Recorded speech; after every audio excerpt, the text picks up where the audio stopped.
YouTube channel. हमने fraction की पिछली वीडियो में जो है टॉपिक्स कुछ क्लियर किए थे। आज जो है कुछ न्यू टॉपिक्स हैं और उनको मैं चाहती हूँ कि अच्छे तरीके से समझाऊँ। तो ये जो टॉपिक है ये है कि प्रॉपर और इम्प्रॉपर फ्रैक्शन जो है वो हम देखेंगे किसके थ्रू, जो है डायग्राम होते हैं उनके थ्रू, कि हम प्रॉपर, इम्प्रॉपर और मिक्स्ड फ्रैक्शन को हम डायग्राम के थ्रू कैसे समझाएं। तो आपको एक बात याद रखनी है कि पहले तो आप ये नोट कर लें, प्रॉपर और इम्प्रॉपर फ्रैक्शन होते क्या हैं। ये होता है न्यूमरेटर, ये होता है डिनोमिनेटर। तो फिर जो न्यूमरेटर है वो डिनोमिनेटर से ज़्यादा होगा तो वो होता है इम्प्रॉपर फ्रैक्शन। इसका मतलब ये इम्प्रॉपर फ्रैक्शन है, ये भी इम्प्रॉपर है और ये भी इम्प्रॉपर है। अगर ये प्रॉपर होता तो ये कैसे होता, ये प्रॉपर होता तो ये इस तरह होता कि 4 जो है डिनोमिनेटर होता, 3 न्यूमरेटर होता। सेम इसी तरह ये रेसिप्रोकल होता और ये भी। आप यहाँ पे देखें लिखा हुआ है 1/3, 2/3 are example of proper fraction, क्योंकि इनका डिनोमिनेटर जो है वो न्यूमरेटर से ज्यादा है। और इधर लिखा हुआ है कि फ्रैक्शंस 3/3, 4/3, 5/3 एंड 6/3, यानी वो फ्रैक्शंस जिनके न्यूमरेटर ज्यादा है या फिर उनके बराबर हैं वो कहलाएंगे इम्प्रॉपर फ्रैक्शन। तो अब जो है सवाल ये है कि हम इन सबको जो है डायग्राम में कैसे समझें। आप ये देखें, इस पूरे के कितने ऐसे हैं, 3, और इसके भी 3 हैं। 4 जो हैं वो क्या हुए हैं, कलर किए हुए हैं, यानी वो फिल है। 1 2 3 4, 4 फिल हैं तो हम 4 ऐसे लिखेंगे। और इसमें तो कंप्लीट फिल हो गया, लेकिन इसके कितना, कौन सा हिस्सा फिल है, 3 जो है, 1 2 3, 3 पूरे हैं, चौथा हमने इसके साथ कंटिन्यू कर दिया तो ये हो गया 4/3। इसी तरह से 1 2 3 4 5, 5 जो है वो कलर्ड पार्ट हैं, वो कलर्ड पार्ट हमने लिख दिए। और इसके कंप्लीट कितने बचते थे, 1 2 3, तो इसके 3 हो गए।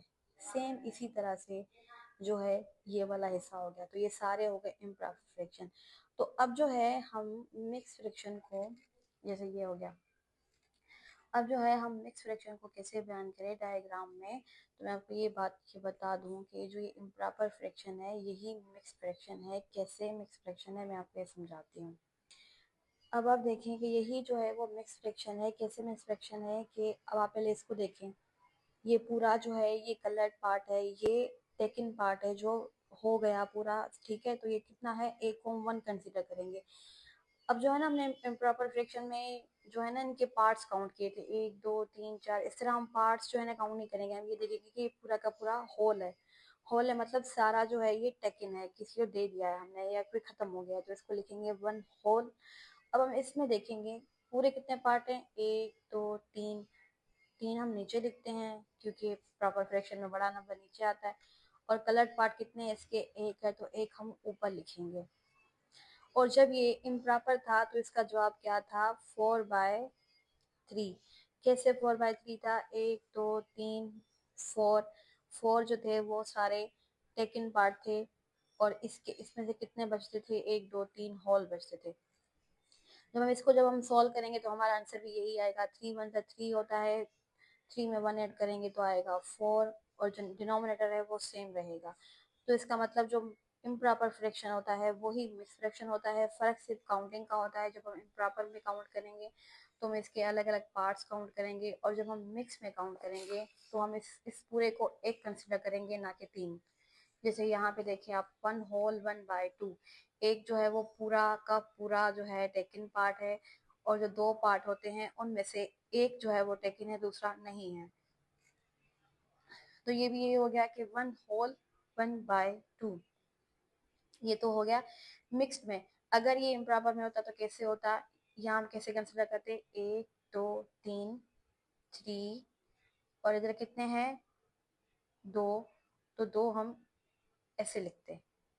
आप देखें इसका जवाब ऐसा आ रहा है, 2 1 2, 1 इससे मिलाए तो क्या हो जाएगा, 3 3/2। तो आप देखें ये था इम्प्रॉपर, प्रॉपर और मिक्स फ्रैक्शन। जो कि कंफ्यूजन होती है किस चीज़ में, डायग्राम में कंफ्यूजन होती है। डायग्राम में जो है समझाना और उसके एग्जाम्पल लिखना बहुत मुश्किल होता है। इसी के साथ जो है ये फ्रैक्शन वाला टॉपिक जो है ये कंप्लीट होता है। नेक्स्ट जो है हम डेसिमल शुरू करेंगे, क्योंकि इसकी एडिशन, सब्ट्रैक्शन, लोवेस्ट फॉर्म, ये सारे जो है फॉर्म किए हुए हैं। जो चीज़ें ज़्यादा इम्पोर्टेंट लग रही थी वो सारी हो गई।